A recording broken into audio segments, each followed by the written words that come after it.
Renzo hoy día, que me ha dicho que les tengo que jalar. Me ha pedido que sea mucho más exigente con ustedes. Dice que no les puedo, sí, claro, no les puedo regalar la nota, dice. Yo creo que tiene razón. Yo creo que tiene razón. Bien, bueno, hoy para tristeza mía, continuamos con el sistema endocrino.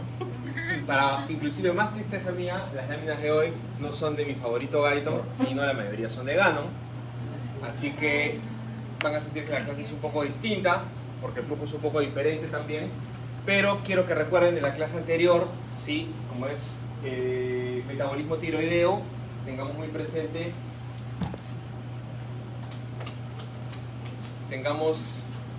presente, la función de la TRH estimulando a las células tirótropas en la hipófisis anterior, ¿sí? Para la producción de TSH, ¿sí? Salud. Bien, tienen las tres preguntas que sí o sí tienen que poder contestar para aprobar el curso, ¿no es cierto? Ya saben ustedes que cada clase tiene al inicio tres preguntas que son las que tienen que ustedes contestar de manera correcta para poder aprobar Morfo 4. ¿Cuáles son las tres preguntas de hoy? ¿Cuál es la función de la tiroides? ¿Cuál es la función de la tiroides? ¿Cuáles son las hormonas tiroideas? ¿Qué efectos causa el déficit de las hormonas tiroideas? Van a ver en realidad que gran parte de la clase vamos a hablar un poco de cómo se producen las hormonas tiroideas, y sobre esto un poco más vamos a profundizar en práctica. Ya por ahí alguien me dijo hipotiroidismo por tiroiditis Hashimoto. Sin mayores datos, ahora he ojeado la práctica otra vez. En ese parrafito chiquitito, si me la tuviera que jugar por algo, también me la jugaría por eso. ¿Ok? Así que van bien. Revisen muy bien para la práctica qué otras causas, ¿sí? ¿Qué otras causas, además de tiroiditis Hashimoto, pueden ustedes encontrar? Sobre todo las menos frecuentes, porque son de ellas en donde podemos aprender algunas cosas interesantes, como vamos a ver ahora, sobre los transportadores, ¿no? Hay algunas enfermedades genéticas que afectan a los transportadores de hormona tiroidea, que son bastante raras, pero está interesante para que lo podamos discutir en práctica.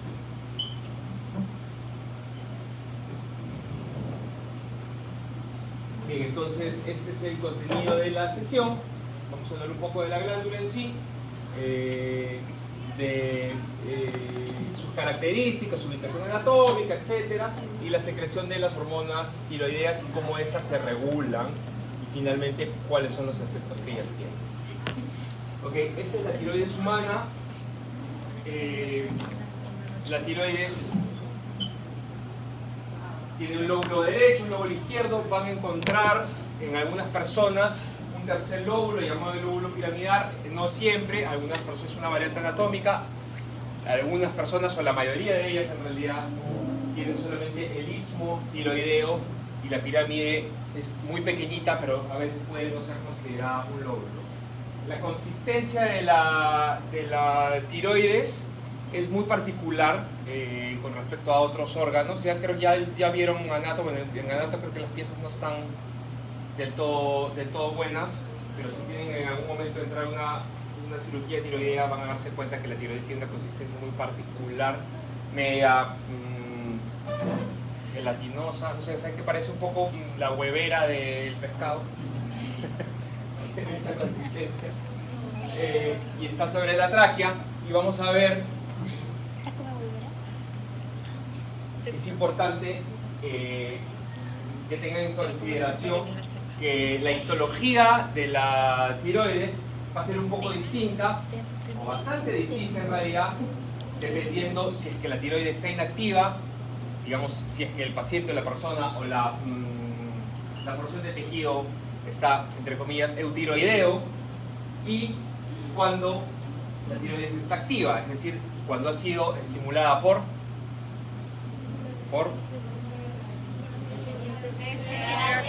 TSH, no por TRH, sino por TSH. ¿Sí? Ajá, así es. Entonces, está activa, estimulada por TSH, y es cuando las células foliculares de la tiroides van a comenzar, como vamos a ver en un ratito, a producir hormona tiroidea o las hormonas tiroideas. Hay una particularidad entre la producción de T3 y T4 que ahora vamos a ver.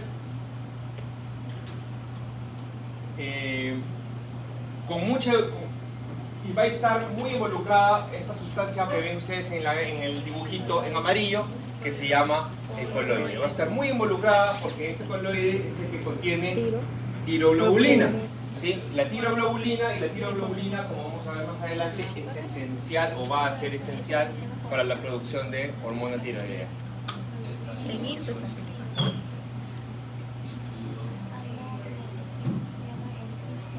Bien.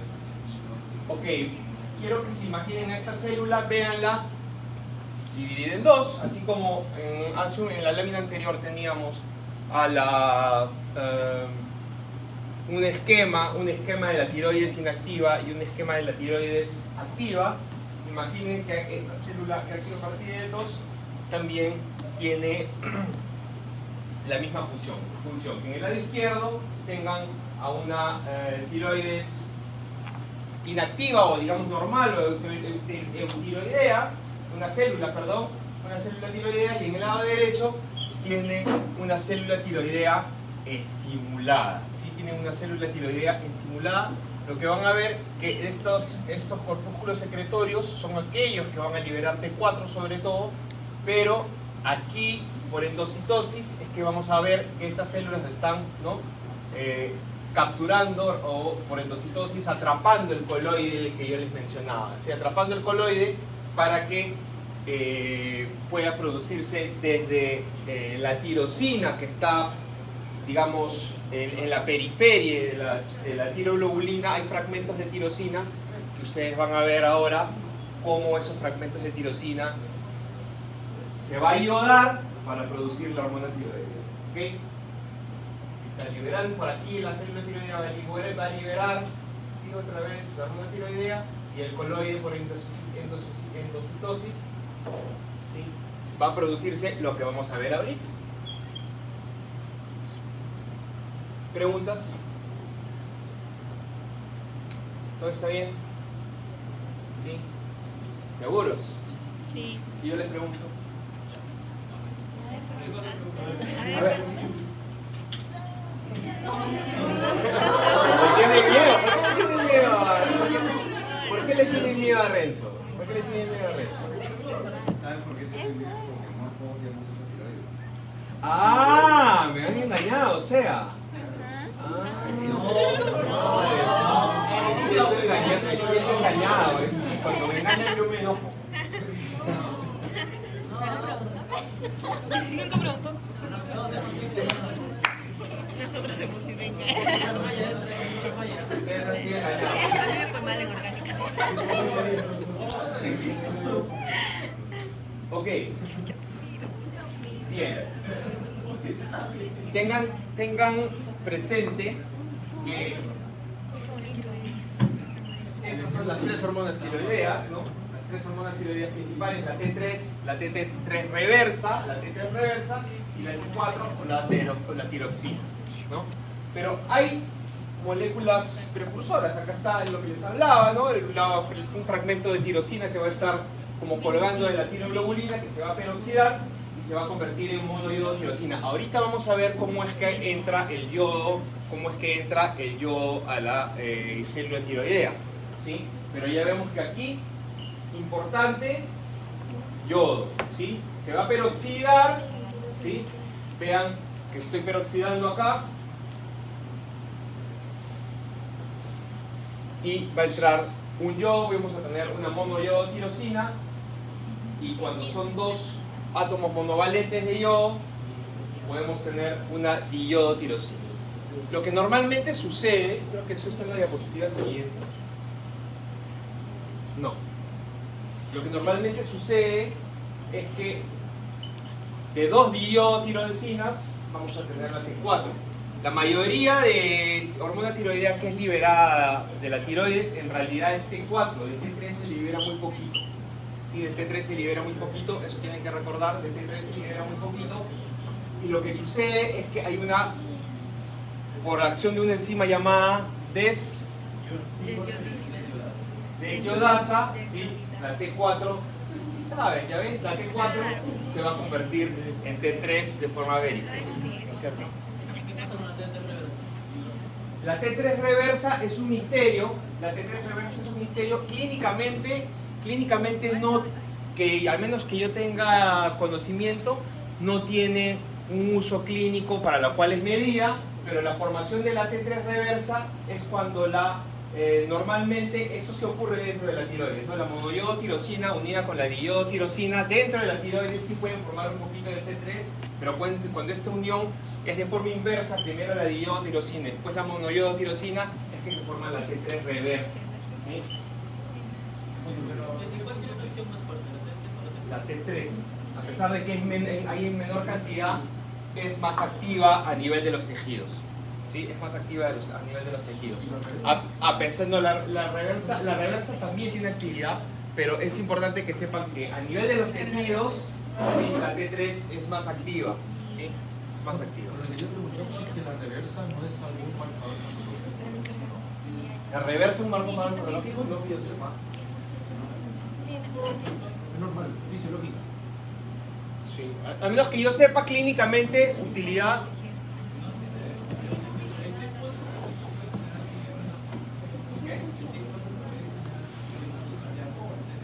Sí.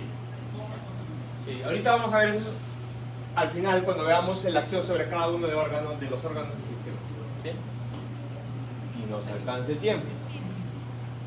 Ok, respecto al metabolismo, la ingesta diaria es más o menos de 500 microgramos de yodo monovalente por día en la dieta, que normalmente esas necesidades de yodo están satisfechas por el consumo de sal, ¿cierto? Muy bien, se ven satisfechas por el consumo de sal, y de esos 500 microgramos de yodo monovalente que ingresan por ingesta al día, a la tiroides va a absorber 120 microgramos de yodo monovalente, de los cuales va a utilizar 80 microgramos para producir sobre todo T4 y un poquito de T3. Ahorita vamos a ver la cantidad, pero sobre todo T4, más o menos casi a nivel de secreción, la mayor cantidad de producción es de T4.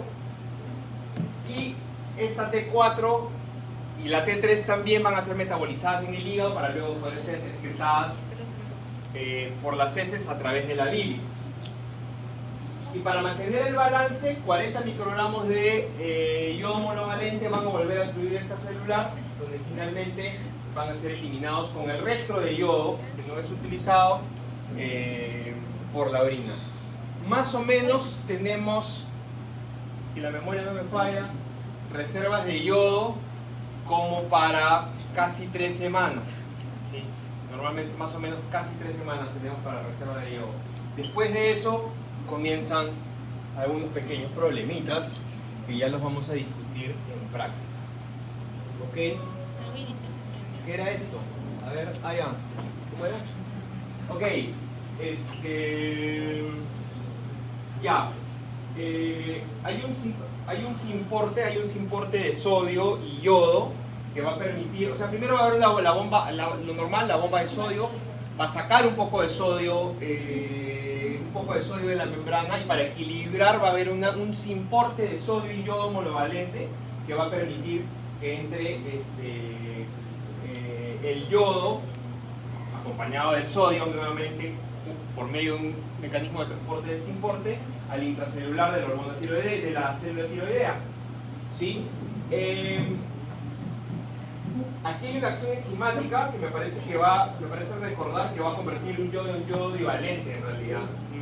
Eso lo voy a tener que revisar para que lo veamos en la práctica, pero me parece que recordar que se convierte en un yodo divalente después de entrar en contacto con los extremos de la tiroglobulina. Acá está la tiroglobulina que les mencionaba, y vean aquí cómo fragmentos de tirosina van a unirse al yodo, aquí todavía monovalente, para formar la T4, ¿sí? Con sus 4 brazos de yodo, como les había mencionado, ¿no? 2 diyodotirioninas T4, una monoyodo y una diyodo T3, y la reversa, primero la diyodotiriosina y la monoyodo. ¿Qué es lo que va a suceder? ¿Qué es lo que va a suceder? Que yo les había dicho, ¿no? Más o menos 80 microgramos de hormona tiroidea a nivel de secreción, ¿sí? A nivel de secreción, y muy poquito, ¿no? Casi una relación de 20:1 con T3, que es secretada por la tiroides a nivel de secreción, y más o menos 2 microgramos de T3 reversa, ¿sí? Pero ¿qué va a suceder? De forma periférica va a haber esta interconversión o conversión en realidad de T4 a T3, ¿no? Más o menos 1/3 de la T4 que está todavía libre, ¿sí? Se va a desyodar para convertirse en T3, ¿sí? Aproximadamente, y eso sumado a los 4 microgramos que sí fueron liberados de frente de la tiroides, tenemos más o menos unos 31 microgramos diarios de liberación de T3, y la conversión de T4 a RT a tridiotironina reversa es de más o menos de 36 microgramos. Y luego el resto de los 17 microgramos de hormona tiroidea va a continuar libre, pero ahí sí va a conjugarse y a unirse, ¿sí? O a proteínas plasmáticas o a su enlace a nivel tisular, ¿sí? Esta es la cantidad libre de T4 que se produce al día, y vean que la regulación de la T4 libre es aquella que se da sobre la adenohipófisis, ¿sí? La T4, por supuesto, como es evidente, la T4 unida a plasma, a proteínas plasmáticas, y la T4 a nivel que ya está unida a su receptor en el tejido, no me va a ayudar a modular la hipófisis anterior, ¿no? Es evidente que tiene que ser la T4 libre.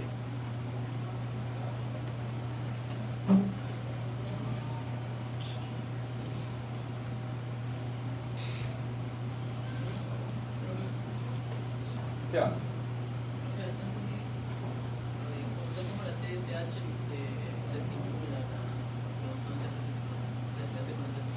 ¿Qué? La TSH, ¿cómo estimula? ¿Cómo estimula la producción de T3 y T4? ¿Aquí? Claro. Sí, no es un muy buen gráfico para explicarlo, pero lo que sucede es que la TSH va a activar vas a encontrar en Guyton creo como NAIS o NIS, ¿no? El simporte, justamente el simporte sodio-yodo, ¿sí? Ese simporte va a ser activado por TSH, y es lo que va a permitir que se absorba el yodo, básicamente.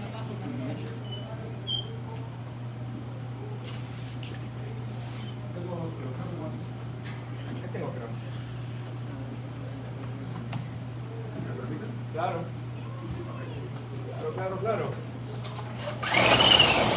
Ok, ¿cuál fue tu pregunta? ¿Cómo es que la TSH estimula la producción de T3 y T4, cierto?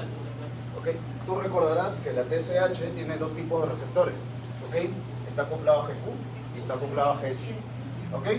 Estos van a estimular la primera parada, que es el NIS, que es un simporte de yodo, es decir, que el yoduro que está en la sangre ingresa hacia el folículo, ¿cierto?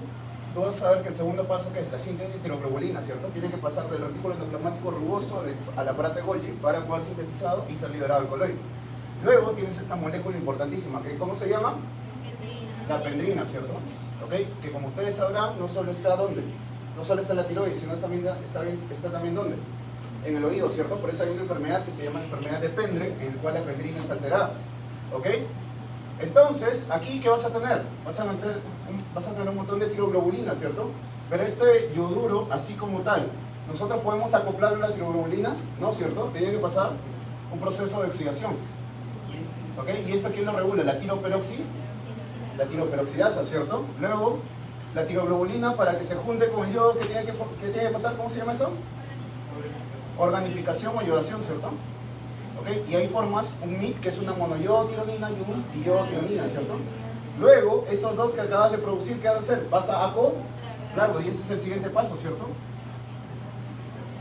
Y en el acoplamiento, juntas un DIT, ¿sí? Más un MIT, ¿ok? Y dependiendo de la forma de la composición, como dijo el doctor hace un momento, ¿ok? Vamos a formar o T3 o T3 reversa, ¿cierto? Y si juntas dos DIT, simplemente formas ¿qué cosa? T4, ¿cierto? Luego esto, que está acá, ¿sí? Va a ser endocitosis, ¿cierto? Pero cuando metes líquido, ¿cómo se llama? Pinocitosis, ¿cierto? La pinocitosis va a ocurrir y aquí, en el coloide, va a ser una piscina llena de ¿qué? Tanto de MIT, de DIC, de T3, de T4, de tiroglobulina, yodo y yoduro, ¿cierto? Entonces, ¿qué vas a hacer? Lo que te sirve, lo único que vas a liberar, ¿qué es? T3, T4 y T3 reversa, ¿cierto? Y lo demás, ¿qué vas a hacer? La tiroglobulina va a volver a pasar por el aparato de Golgi para ver si es que sirve o no. Si no sirve, se degrada, y si vuelve a servir, y si sirve, se empaqueta y se vuelve a mandar al coloide. ¿Ok? Y el yoduro, si es que es yoduro, vuelve a pasar por la pendrina, ¿ok? Se hace intercambio con cloro, o con cloruro, perdón, y vuelve al coloide. ¿Ok? Y de esta manera, mediante su receptor GQGS, que por cierto es una de las pocas hormonas que tienen los dos receptores a la vez, está acoplada a dos proteínas G, ¿ok? Es que se ejerce su función. Dime. ¿La pendrina está acostada al receptor cloro y yodo? No, la pendrina es un intercambiador de cloro con yodo. Sí, esta es la pendrina. ¿Este se llama pendrina? Claro.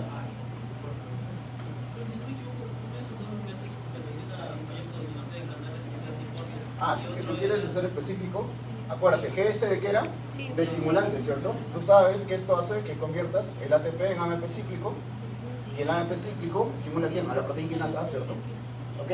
Aquí vas a ver que hay un montón de cosas que tienes que saber. Por ejemplo, a través del GS se estimula el NIS, ¿ok? Se estimula la producción de tiroglobulina, y se estimula ¿qué cosa? La pendrina, ¿ok? Y a través del GQ, ¿qué se hace? Todo lo demás que está acá, todo lo que falta es por GQ. Y de esta manera la TSH, que también es llamada como tirotropina, porque la TRH, ¿cuál es el otro nombre? Tiroliberina, ¿cierto? ¿Ok? Es como eleva la síntesis de hormonas tiroideas. ¿Ok? Hay algunos libros que te dicen que solo se libera T3 y T4, ¿ok? Pero la mayoría de libros, como Boro o Ganos, te dicen que también se libera T3 reversa. ¿Sí? Aunque ustedes sabrán que es una forma inactiva, ¿cierto? ¿Ok? ¿Mejor? Recuérdame, Renzo, ¿en qué momento es que el yodo monovalente se vuelve yodo divalente? Aquí, con la tiroperoxidasa. Pasas de yodo duro a yodo, con la tiroperoxidasa. Y tanto la oxidación, que este es ese procedimiento de oxidación, como la organificación y el acoplamiento están a cargo de ¿quién? De la tiroperoxidasa. ¿Ok?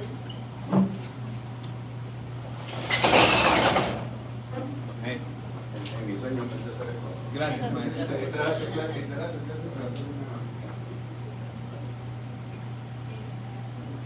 Muy bien, muchas gracias, profesores. Bien, entonces, ahora recuerden que hay una disparidad en la forma en que las hormonas tiroideas se van a unir a proteínas plasmáticas, ¿sí? Van a unirse con mayor afinidad a ciertas proteínas, como en el caso de la proteína la globulina transportadora de tiroxina, y con bastante menos afinidad a otras proteínas como por ejemplo la albúmina, ¿sí? A pesar de que la T4, ¿sí? A pesar de que la T4 se une con mayor afinidad a la globulina transportadora de tiroxina, como bien preguntó no sé quién por acá, no me acuerdo ya quién hizo la pregunta, ¿sí? La T4 tiene mayor actividad a nivel de receptores tisulares. Si la T3, perdón, tiene mayor actividad a nivel de receptores tisulares, sin embargo, la T4 sí tiene mayor afinidad a nivel de proteínas plasmáticas.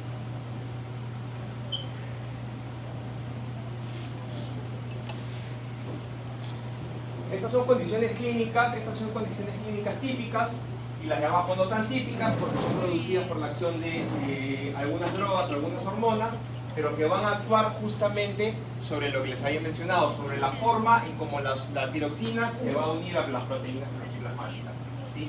Va a aumentar la concentración de las proteínas plasmáticas disponibles para unirse a la tiroxina o las puede disminuir. ¿Sí? Son condiciones muy particulares que en algunos casos la forma clínica va a ser eutiroidea. ¿Sí? El paciente, cuando ustedes tengan los análisis, que reciban los análisis de TSH, de T4 libre, de T3 libre, van a tener un paciente eutiroideo, pero eso no quiere decir que no puedan encontrar elevados o disminuidos, según estos son los casos, la T3 total y la T4 total.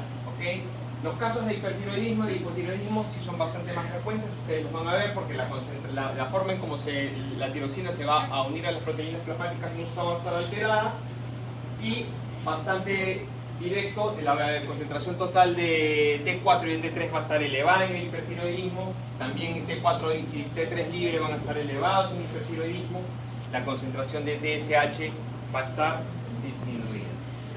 Y de forma inversa, en hipotiroidismo van a tener T4 total, T3 total, T4 libre, T3 libre, disminuidos, ¿sí? En concentraciones plasmáticas, y elevada la TSH, y la forma clínica, como ustedes pueden ver en la práctica, sí va a ser de hipotiroidismo.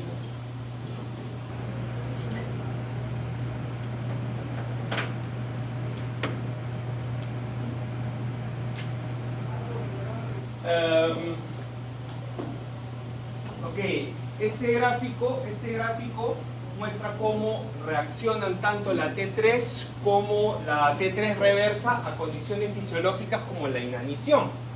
A pesar de que la T3 reversa no tiene una utilidad clínica definida, sí se puede observar cómo la T3 reversa en condiciones de inanición se eleva. Y su contraparte, la T3 en este caso, disminuye, ¿sí? A los pocos días que se inicia la inanición, y vemos cómo eso se revierte rápidamente también a su forma normal cuando el paciente otra vez comienza a alimentarse de forma normal.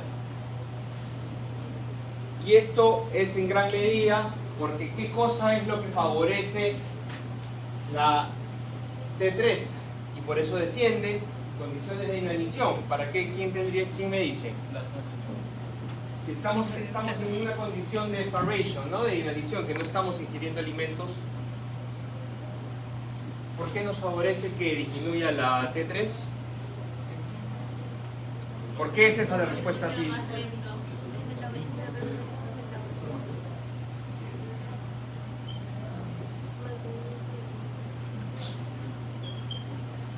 Es correcto. Lo que dijo su compañero, ¿no? Porque la T3 va a incrementar el consumo metabólico. Entonces, al descender, el consumo metabólico deja de incrementarse en la medida que tenemos ese descenso. Ahora, si eso, digamos, ocurriera sola con la T3 reversa, como les digo, clínicamente no va a tener un efecto, ¿no?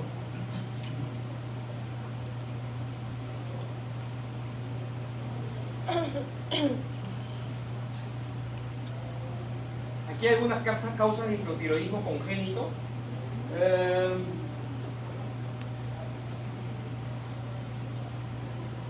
Lo más frecuente que podrían enfrentarse sería la déficit materna de yodo, el déficit materno de yodo, y el paso de anticuerpos antitiroideos a través de la placenta. También no es algo raro que puedan, no es tan raro que lo encuentren, pero son causas que ustedes se pueden encontrar que causan hipotiroidismo congénito. Y en cuanto a hipertiroidismo, enfermedad de Graves, algún tumor de la hipófisis anterior que secrete o hipersecretor de TSH, la administración, cuando son extratiroideas, alguna tumoración, por ejemplo, que sea una producción ectópica de TSH, un tumor productor de TSH ectópico, la administración iatrogénica de T3 y de T4 sobre todo.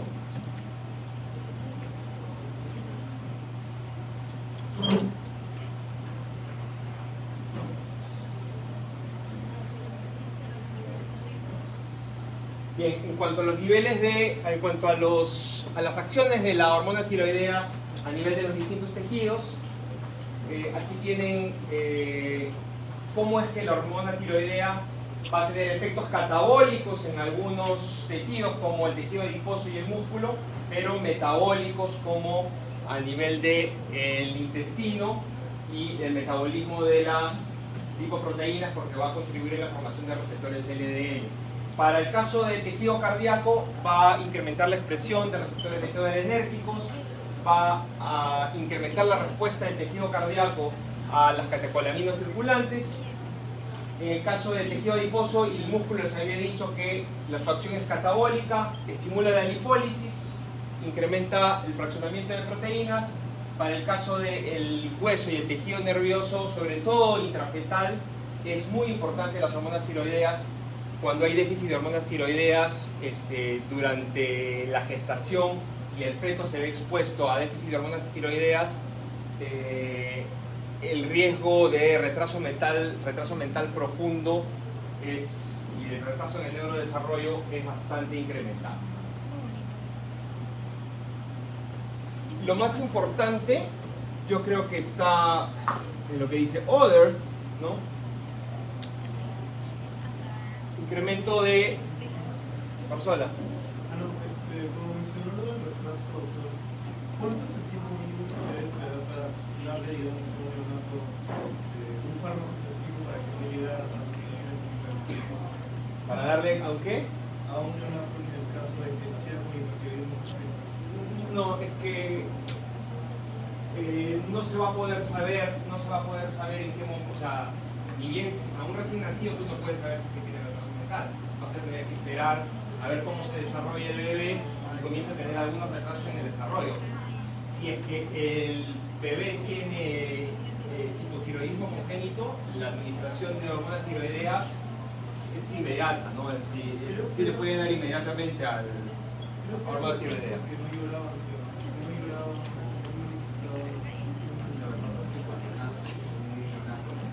la redundancia, tienes que hacer un tamizaje rápido para varias enfermedades. Una, síndrome de Down, y dos, hipotiroidismo. ¿Y cómo haces el screening de hipotiroidismo congénito? Un paciente que tenga hipoactividad, que tenga macroglosia y le revisa la mancha. ¿Okay? Porque normalmente los pacientes que no tienen, o sea, los pacientes que tienen síndrome de Down también son hipotiroidosos. ¿Okay? Y es por eso. Y ahí le haces el test y dices, si tú ves algún índice de hipotiroidismo congénito, lo derivas con el especialista. De inmediato. Porque él tiene que darle la dosis de levotiraxina de la Claro.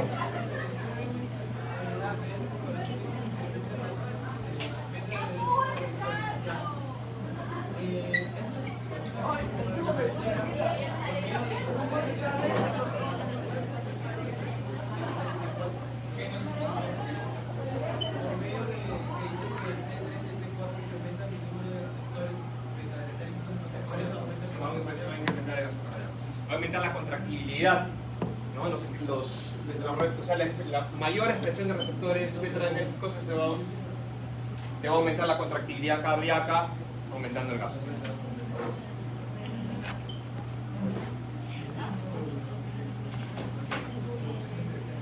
Ok.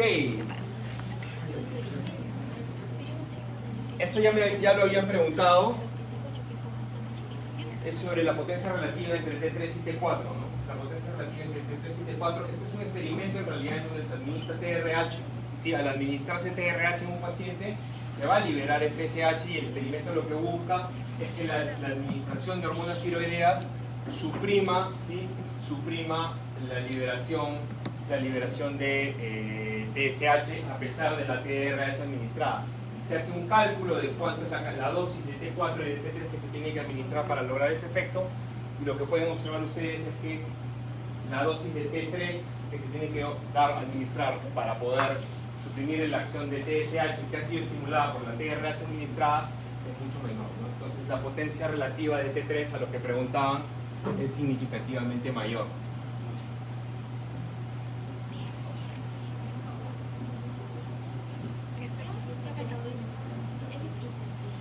Bueno, ¿Han llegado pacientes así con tormenta tiroidea, Renzo? 315, me recuerdo. 315. Claro, a veces pueden ustedes ver en pacientes, bueno, eso sí es una emergencia, un paciente con una tormenta tiroidea. Un paciente con una tormenta tiroidea y van a ver que es un paciente que está diaforético, extremadamente taquicárdico a niveles que parecen que en realidad... ¿Cuántos, con qué le mediste la frecuencia? ¿Con un pulsoxímetro? Con pulsoxímetro y con el medidor central, porque yo... Porque dudabas. Porque yo inconsciente. Ah, llegó inconsciente. Claro. Tienen bueno, y esa fase es característica, ¿no? Del exoftalmo que tienen los pacientes con hipotiroidismo, y aquí una paciente con mixedema que tiene hipotiroidismo, ¿no? Es mucho más frecuente que vean en la emergencia, en la urgencia, un paciente descompensado con hipertiroidismo que un paciente con hipotiroidismo, ¿no? Profesores, para que le cierre por favor la clase a los alumnos. Ok. Solo una pequeña cosa. Ok, razonen conmigo, ¿vean? ¿Puedes poner la gráfica donde dice otros? Lo mencionaste, pero te cortaron. Ahí. Mira, ¿qué dice el efecto de las hormonas tiroideas? Que aumenta ¿qué cosa? El consumo de oxígeno, ¿a dónde? En los tejidos, ¿cierto? Mira, para que te acuerdes lo que hacen las hormonas tiroideas. Ok. ¿Qué te acabo de decir hace un momento? Que las hormonas tiroideas, ¿qué hacen? Aumentan el consumo de oxígeno, ¿cierto? Y si es que está aumentando el consumo de oxígeno en la célula, ¿qué quiere decir? ¿Para qué usas el oxígeno tú? Para la respiración celular, ¿cierto? Entonces, ¿qué va a aumentar también? La respiración celular. Y si aumenta la respiración celular, ¿qué necesitas? ¿Qué organela se encarga de la respiración celular? Entonces también aumenta el número de mitocondrias. ¿Ok? ¿Y las mitocondrias qué usan? ATP, ¿cierto? ¿Pero mediante qué proceso? Porque para el ciclo de Krebs, ¿qué necesitas? Piruvato, ¿cierto? ¿El piruvato dónde lo tienes? De la glucólisis. Entonces también vas a aumentar ¿qué cosa? Para la glucólisis, ¿qué necesitas? Glucosa, ¿cierto? Entonces, ¿de dónde vas a obtenerlo? De la glucogenólisis. Glucogenólisis está rompiendo los almacenes de azúcar en el hígado. ¿Y qué más? ¿Cómo se llama cuando tienes glucosa de proteínas o de lípidos? Gluconeogénesis, ¿cierto? Y si ya barriste con todos los carbohidratos, ¿quién sigue? Energéticamente hablando. Entonces va a ser lipólisis, ¿cierto? Y si ya te barriste todos los lípidos y los carbohidratos, ¿quién sigue? Proteólisis, pues. ¿Okay? De esta manera te acuerdas qué es lo que hacen las hormonas tiroideas. Y si es que estás aumentando el consumo de oxígeno, ¿cómo haces que se aumente el consumo de oxígeno? Haciendo que llegue más sangre al tejido, ¿cierto? Por eso es que también aumentas la frecuencia cardíaca. El hipotiroidismo. Este es en el hiper, porque este es el aumento de la Fatiga hormona es en el tiroides. hipo. ¿Y cómo se llama todo esto? El índice metabólico basal. Por eso es que un paciente con hipertiroidismo tiene más índice metabólico basal, por ende va a bajar de peso, ¿cierto? Mientras que el hipotiroideo tiene bajo su índice metabólico basal, ¿qué va a pasar con el peso? Va a subir, ¿cierto? Y es por eso que el hiper también tiene, si tiene mucha energía o está quemando mucha energía, va a tener siempre frío, ¿cierto? Pero siempre calor. Eso se llama intolerancia al K, mientras que el hipotiroideo, como su flamita, o está quemando poca energía, ¿sí? Va a tener siempre frío. ¿Cómo se llama eso? Intolerancia al frío. Mira, solo leyendo esta parte que está acá, lo aumenta el consumo de oxígeno. Porque a ti te pueden preguntar en tu examen cuáles son las funciones metabólicas, ¿ok?, que tiene las hormonas tiroideas. Y si quieres le agregas acá la única bomba que conoces, ¿cómo se llama?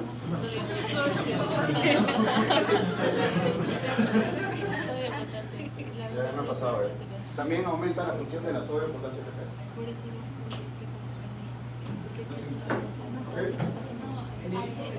Bien, chicos, gracias al profesor Renzo. Bien, chicos. Muchas gracias. Nos vemos en Viernes. ¿quién es el delegado? Aarón, ¿no? Sí. Para lo de la clase del viernes.